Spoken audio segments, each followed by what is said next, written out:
You're watching the station that works for you. Good Morning Maryland at 9. In the United States, but not just for us humans, our pets get a little chubby as well. New research finds more than half of our furry friends are overweight. This video is kind of sad. The survey says about 55% of all dogs and 53% of cats were carrying too many pounds on their paws.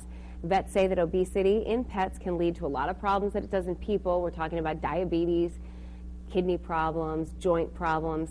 So you got to do something, because it's up to you to get the dog or cat into shape. And the Association for Pet Obesity Prevention offers some advice. They say monitor your pet's calories, measure quantities, don't just fill up the bowl. They say try 2 or 3 small but high in protein, low in carbohydrate meals. Choose sugar-free or low-calorie treats, kind of like humans should do, and make sure you exercise daily. For example, dogs need about 20 to 30 minutes of brisk walking or playing.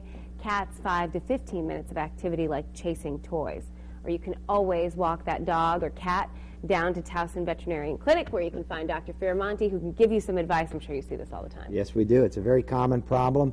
There's actually food companies that have made special weight loss foods. They're prescription foods, and they really help the animals lose weight. In fact, my Labrador's on it. She's lost probably 15 to 20 pounds, and she's doing very well on it. Yeah. It's hard, because you always think, oh, he's so well loved, because he's got all, They're even coming out now with proportion packets. So the owner has a small packet that they feed, one packet 3 times a day, and it helps give them a little more control. All right, good. Well, you came in to talk about grooming today. Yes, we did. And you brought Terry, who's gorgeous and up for adoption at the Maryland SPCA. We'll get to the grooming in just a minute, but first we want to take a phone call from Sally in Towson. Hi, Sally. Can you hear us? Looks like we lost her. Well, we lost Sally, but Sally had a question about her cat. It had a lot of bumps on its skin. She was worried because she wasn't sure why the bumps were still there. She had taken it into her veterinarian, which was a good thing to do, Sally, and the veterinarian had diagnosed a flea allergy, so there were some fleas. The thing I want to let all of our viewers know, and also Sally, is that if your veterinarian saw fleas, that means you still have a flea problem for the next 3 to 4 months. Wow. You're not going to get rid of fleas that quickly. It takes a while. So what you need to do is you need to do some of the shampoos and dips to kill the fleas, and then you need to use some of the once-a-month medications, either pills that you can give your pet, dog or cat, to help control the fleas, or lotions, oils that you put on their skin once a month, and that'll help kill the fleas. But you have fleas in your environment, and you have to get the fleas out of the house and the yard. Okay. That's the key. That's kind of a good question to go into the fact that we're talking about grooming today, because if you neglect it, then you're going to miss the fleas. Then you're going to miss the fleas. Have a well-groomed dog. This is Terry. We have Terry from the SPCA, and they were nice enough to loan her to us. What I want to do is show you some of the different things. We have some combs. There's a comb that you use. There's some brushes here that you can use to comb out and brush out your pet. And what you want to do when you're working with your pet is to go in and just comb out along with the hair coat to get any dead hair. See how much hair I just got out of this dog? After like 3 strokes. After 3 strokes. And the secret is this time of year the animals are starting to dump their winter coat.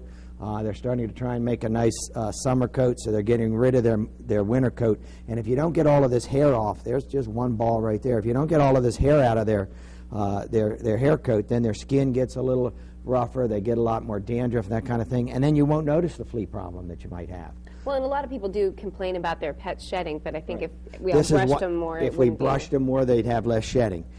If you have a dog that's got a lot of hair, you can use what we call a stripping comb, and this is a stripping comb. It's got some little rough edges, and you can go in and just go ahead and rub this against the hair, and what this has a tendency to do is just grab all of the loose hair that's here, and you can just see how much hair is coming out. Dogs usually like it too. They like being groomed. Most of them do. Some cats like it. Some cats tend to fight with it. The secret is to do it gently, do it carefully. If you have a big mat, instead of going perpendicular with the brush, if you go parallel and just go through the center of the mat, you can slowly break the mats down, get that hair out of the way, and then you can get your pet all freshened up for summertime. Well, Dr. Firamonte, before we go, out of all these brushes, is there one that you would buy just for a standard? If you have a long-haired dog or a dog with a lot of hair, I would use one of the metal combs. Okay. If you have a short-haired pet, I would use one of the brushes. They work just as well. They just don't get in quite as deep, and you can get a fair amount of hair off of them. And we're still combing the exact same spot, and look at all the hair that we're getting out. Terry, you need to go to the spa. All right, well, thank you so much for coming. No problem. Don't forget, Terry's at the Maryland SPCA. We're going to be there live tomorrow to show off their new digs. Charlie.